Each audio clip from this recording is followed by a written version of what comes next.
Frères et frères dans le Christ, bonjour et bienvenue à cette méditation en ce mercredi de la semaine du temps, la semaine sainte, dans le temps de carême que nous sommes en train de vivre. Chaque chose et chacun a son prix. Ça, c'est une chose qu'on va entendre quelquefois et les gens vont vous dire chaque chose et chacun a son prix. Quand quelqu'un vous dit que chaque chose et tout a un prix, ayez peur, craignez cette personne.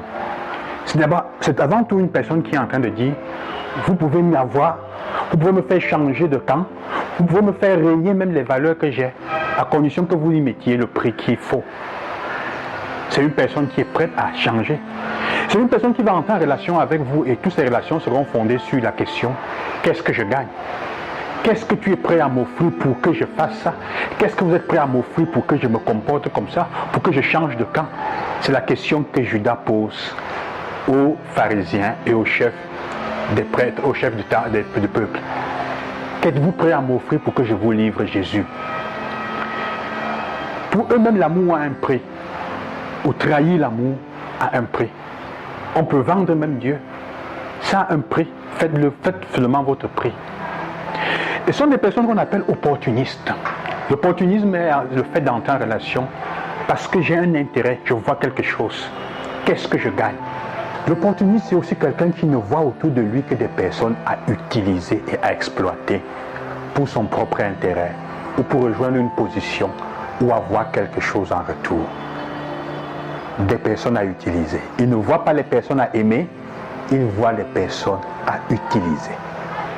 C'est être aussi un commercial, celui qui est toujours en train de vendre, qui entre dans la logique de l'amour et des relations avec une mentalité de commercial. Une mentalité d'échange, une mentalité d'économie. On peut acheter et vendre. C'est une chose que nous vivons depuis que nous sommes tout petits. Quand tu commences à dire à ton enfant, si tu te comportes bien, je vais te donner. Si tu fais comme ça, si tu fais du bien à papa, papa va faire ça. Si tu fais du bien à maman, si tu ne fais pas maman se fâcher, maman t'aime davantage. La logique commerciale. Mon amour a un prix. Mon amitié a un prix. Il faut quelque chose. Tu es prêt à me donner quoi pour que je te vende? Ça rejoint un type de personnalité de laquelle il faut avoir peur.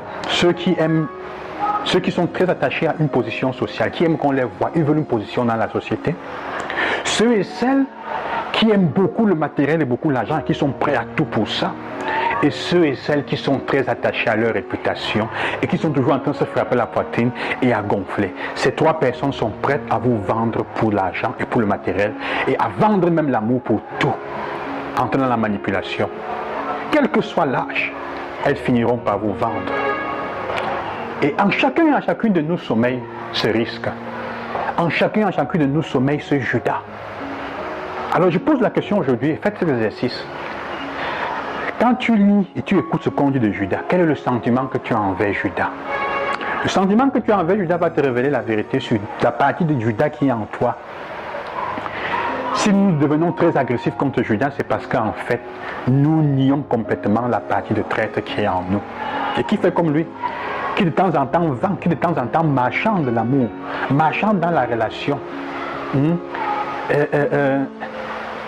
J'ai fait quelque chose pour quelqu'un, si j'y gagne quelque chose. Comme il disait, l'amour révèle la mesquinerie de notre cœur. Il y a un Judas qui sommeille en nous. Mais si on est capable de regarder Judas avec les yeux de miséricorde, ça veut dire qu'on est prêt à accueillir aussi l'amour et la miséricorde de Dieu sur cette partie en nous qui est trahie, qui a trahi les frères, qui a trahi les amis, qui a trahi la confiance des personnes qu'on a autour de nous, qui a trahi. Quelqu'un s'est appuyé sur toi, quelqu'un te faisait confiance, quelqu'un savait qu'il pouvait te faire pour garder un secret, pour tenir certaines choses. Mais on est venu, on a dit, si tu nous fais ça, on te promet telle chose. On te promet tel poste, on te promet telle autre histoire. Et les personnes parfois ne sont pas capables de dire non. Je préfère être pauvre et avoir l'amitié et ne pas trahir mon amitié. Aujourd'hui, avec ce que nous vivons, les gens sont prêts, même entre amis, à vendre leurs frères avec qui ils ont grandi dans la pauvreté, à condition d'être à un endroit. Parfois, quand ils prennent même un peu d'échelle, ils ne te reconnaissent plus. Tout est vendu. Eh, frères et sœurs, faire la Pâque aujourd'hui, ce sera donc être capable, faire la Pâque, ce sera donc être capable de laisser une mentalité commerciale. Faire la Pâque, ce serait être capable d'abandonner une mentalité commerciale, d'abandonner une mentalité d'opportuniste.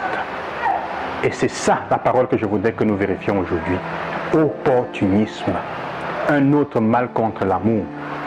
L'opportunisme, un mal contre l'amour. Qui dit toute chose a un prix. Méfiez-vous. Et si quelqu'un vous dit ça, c'est mieux que vous l'abandonniez, que vous ne lui fassiez jamais confiance. Que Dieu vous accompagne, qu'il vous bénisse et vous accompagne dans ce triduum qui est en train de s'ouvrir pour que nous continuions à être auprès du Seigneur et à entrer dans la Pâque. Un temps pour apprendre à nous dépasser de la mentalité de commercial qui